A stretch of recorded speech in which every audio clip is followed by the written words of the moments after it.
Epigenetics studies how our behaviors and environment can change the way genes work, without altering the DNA sequence itself. These changes involve chemical modifications to DNA or its associated proteins, collectively known as the epigenome. Think of them as switches that turn genes on or off. These switches are crucial for development, influence health and disease, and can even be passed on to future generations.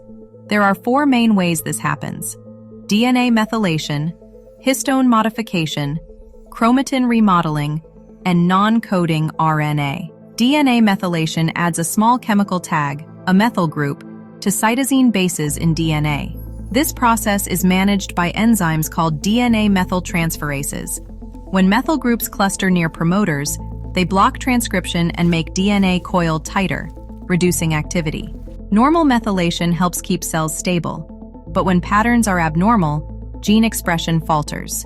This can silence vital genes and trigger diseases like cancer and developmental disorders. External factors like diet, pollution, and stress can reshape these methylation patterns, altering gene activity across generations.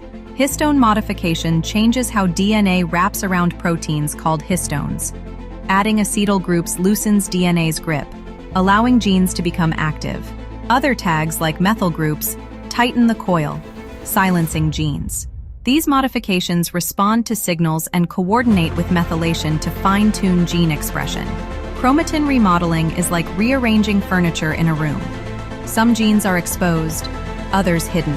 Specialized protein complexes reshape chromatin to ensure the right genes are active at the right time.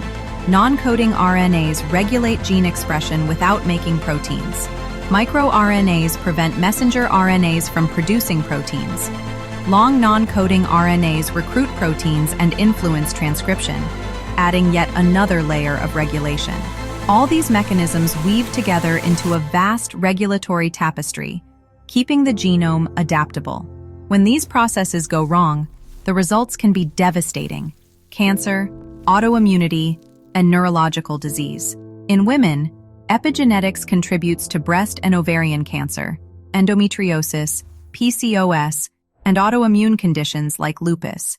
Hormonal changes during pregnancy or menopause interact with epigenetic marks, shaping health outcomes across a lifetime. Because epigenetic changes are reversible, they offer new therapeutic opportunities, unlocking ways to restore health and fight disease. In our next video, we'll dive deeper into how these mechanisms shape 2 of the most common reproductive disorders in the next part of this series: endometriosis and polycystic ovary syndrome, and why they may represent opposite ends of the same epigenetic spectrum.